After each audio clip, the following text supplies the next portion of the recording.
So, Craig, there was a fairly substantial and long-waited court case over the past couple of weeks that stems from a much anticipated, very controversial in terms of pushback, and one of probably the best examples of activism fundamentally changing government policy. And that decision was a FCC decision in the way that they classify internet service. And ultimately, this is all about net neutrality. But walk us back to that decision a couple of years ago to set up what the implications of this court case were this week or two ago. Sure. And thanks for having me on. This is really the culmination of a 10-year fight over the issue of net neutrality that's been heavily focused at the Federal Communications Commission over the last couple of years. And in February 2015, the FCC moved finally to create meaningful, real net neutrality rules to protect the free and open internet and how it works, and did restore their authority under the law, authority that had been abdicated all the way back in the Bush administration, to actually step in when phone or cable companies were interfering with your internet connection or messing with your content online. This has been a controversy inside Washington, although one, that really saw the Federal Communications Commission finally reverse course and take a really strong public interest position, which they finally got to in the spring of 2015. And then immediately, like everything good that happens at the Federal Communications Commission, they were sued by the cable and phone companies who took the case to the Federal Appeals Court, which heard arguments last December. And just a few days ago, the Federal Appeals Court ruled in favor of the FCC, as well as groups like FreePress that intervened on behalf of the FCC, to say no, the FCC did do the right thing. They do have the authority to make this kind of decision, and they completely, threw out all of the industry arguments. It was really a resounding defeat for the phone and cable companies that had twice sued before to overturn FCC rules on net neutrality, and a big win for the open internet.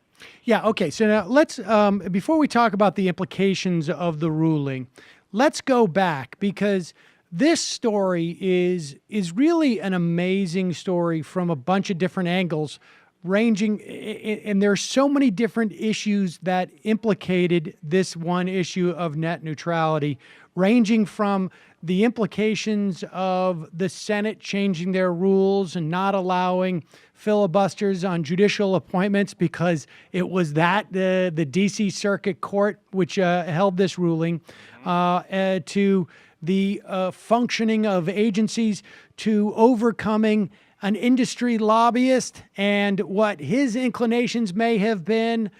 There's a lot of different stories that are wound up in this. So let's go back to the early aughts, if we can, Sure. Before the internet.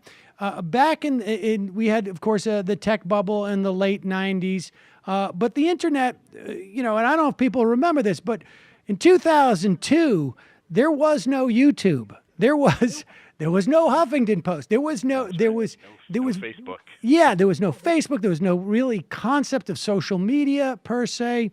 And the Bush administration changed something about the way that we perceived as a society the internet. Tell us about that decision. Yeah, so basically what happened is you can go all the way back to 1996, which is the last time the Communications Act, our nation's communications laws, were updated. And they actually didn't do it. The internet was only mentioned like 11 times, but they actually didn't do a bad job of setting policy on the right path. But in doing so, industry then tried to whittle away at the good policies that were made in the 90s. And so some of your listeners might be able to go all the way back to the days of dial-up and be able to remember that, while certainly we wouldn't want to go back to the days of dial-up in terms of speed and service, in terms of competition, it was really pretty amazing. Yep. Because you had one line going into your house and a bunch of different people competing to offer you service, AOL and Earthlink and the phone company and local providers. And you had a lot of choice and competition, and this amazing thing happened. prices actually went down. there was a competitive market.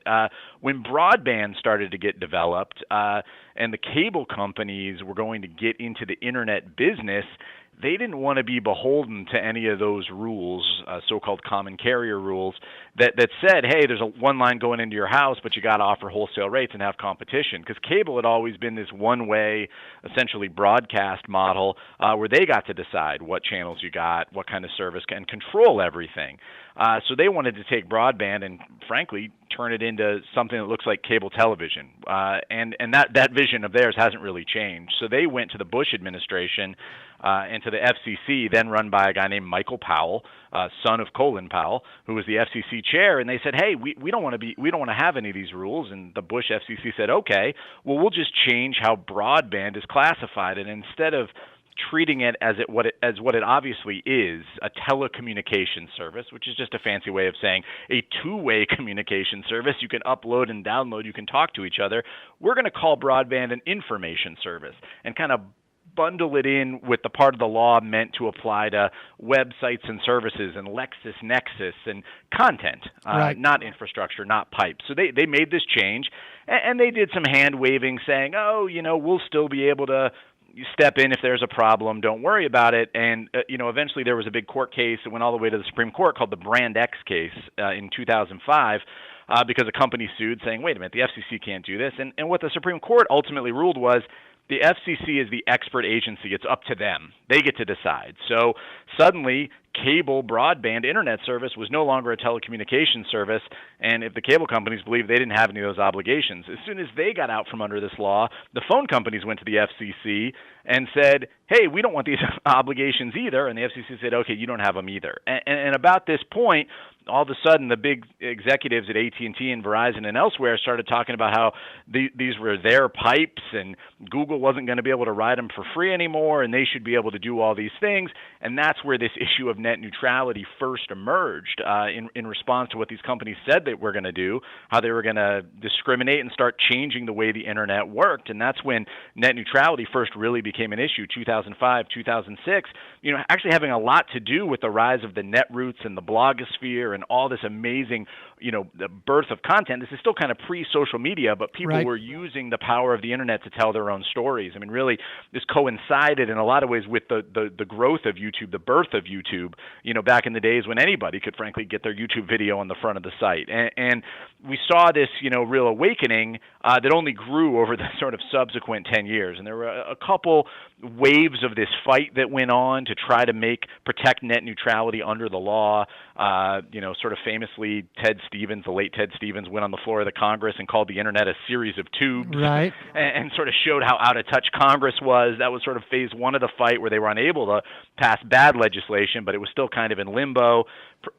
Candidate Obama came in, said he was for net neutrality, but in the first term didn't really do a lot to protect it, and really sort of got steamrolled by the phone and cable companies who Well, let me talk about that first term, because one of the attempts was to sort of go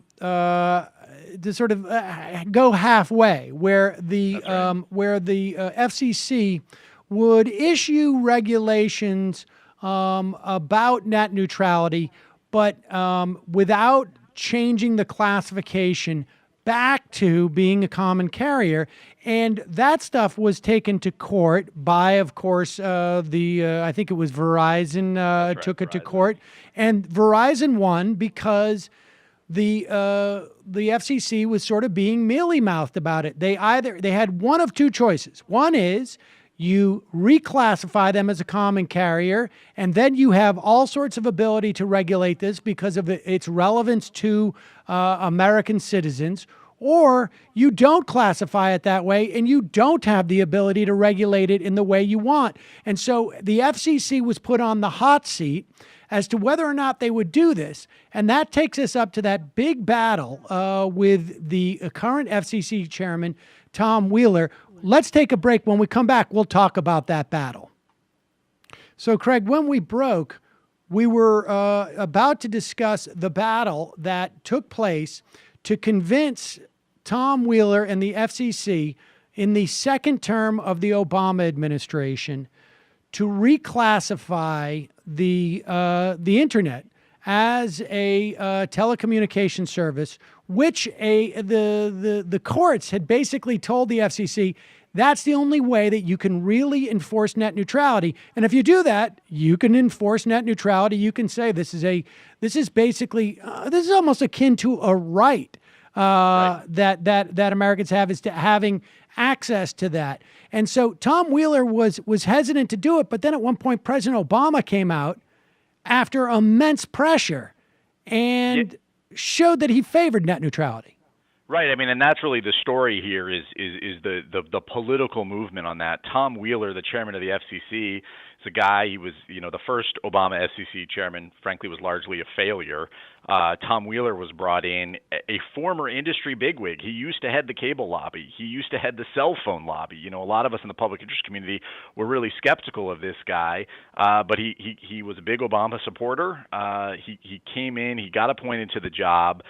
Really almost the first big thing that landed on his desk was this net neutrality case. The Federal Appeals Court threw out the FCC's last sort of half-measure attempt at making net neutrality rules after a challenge from Verizon.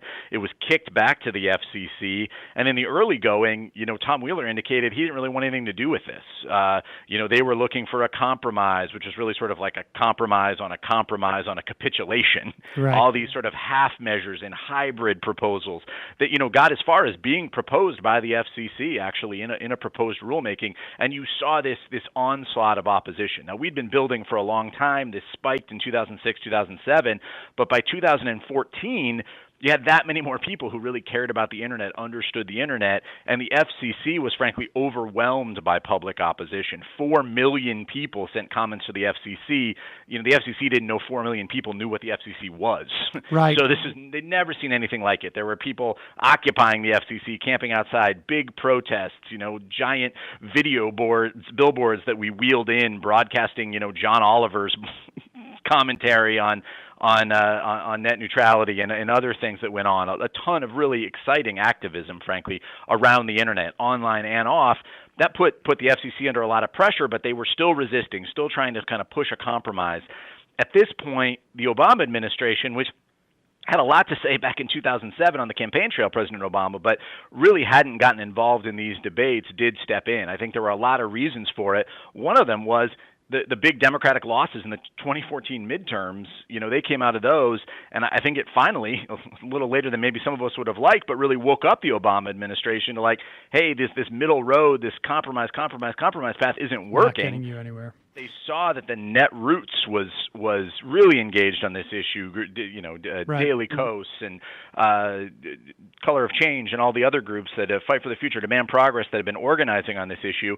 And it was really the first thing that the Obama administration came out with after the midterm, saying, you know what, actually, I've said this all along, we want the strongest possible protection. So it was that public pressure got to work on Obama, that created a whole big political opening and really kind of completed. The FCC was moving in a better direction, but this gave them the political space to do it. And suddenly you had them completely reversing course, making the strongest rules and doing that key thing you were talking about before, the reclassifying broadband under Title II. So they reclassify broadband, and there's an anticipation. There's going to be court cases. It's going to be wrapped up for years and years. And the sort of the side story to this had been a couple of years earlier, the democratically controlled Senate at the time made a deal basically to get rid of the filibuster for judicial appointments below the Supreme Court. And the D.C. Circuit Court, which deals with all of these questions as to whether or not a regulatory agency has certain authorities, was operating with less than its full complement of judges. President Obama's nominees got appointed and confirmed because there was no filibuster for these things. And thus, when this case gets to the D.C. Circuit Court, there are people there who are amenable to the idea that government can make rules and laws, particularly if they had them 15 years earlier. Then from there, we move on. So give us a sense now, what is the import of this ruling, both in terms of net neutrality? Is it over at this point? And then beyond that, what does it say about where people can go and push this principle that high-speed internet, that quality internet is something that Americans deserve rather than are privileged to get by a private company. Yeah, well, yeah, there's a lot there, but I think that, there really are a lot of important lessons here. And, this was a very winnable case for the FCC, maybe whoever the judges were, but it certainly helped. And, the thing is, this is why these phone and cable companies were fighting this so-called reclassification so hard, is that they're ultimately were afraid of just the agency having the authority to step in when they do something wrong, and they want to be able to be gatekeepers. They want to keep being able to change the playing field, change the rules. And what Title II allows the FCC to do is actually adjust to new technologies, adjust to new schemes where they might be doing something wrong, whether that has to do with privacy, whether that's blocking or throttling the internet, whether that's all kinds of things that these companies might do to interfere with your internet experience. Title II just says, hey, it's the FCC's job to be the cop on the beat here and step in if they have to. And that threat of stepping in is almost as good as them actually stepping in. So that's a huge win. Just in general, it's why these companies fought it so hard. I think, this whole fight, too, has been a generational shift. We've seen, people who, were coming of age when we were talking about this in 2005, 2006, now being politically engaged, active folks in 2014, 2015. And it's true for the judiciary, too. So Judge Srinivasan, who was one of those Obama appointees who did actually hear this case, I'd like to think a lot of the judges would have seen the wisdom of the FCC's arguments here. But what was very clear from his participation is that, he used the internet. He was asking common sense questions about, why should his internet connection be different if it's his, wired connection to his computer or his iPad. It just shouldn't be, just these common sense, obvious things that weren't allowing the industry to tie it in knots and, just confuse matters. So I think there's kind of a huge lesson there, as well as a lesson, to regulators and to future administrations about like what happens when you actually stick to your guns, and that the people will actually step up and be on your side. Tom Wheeler eventually called this the proudest public policy day of his life. The FCC meeting where these rules were voted on was interrupted by like 6 standing ovations. That's not business as usual at the FCC.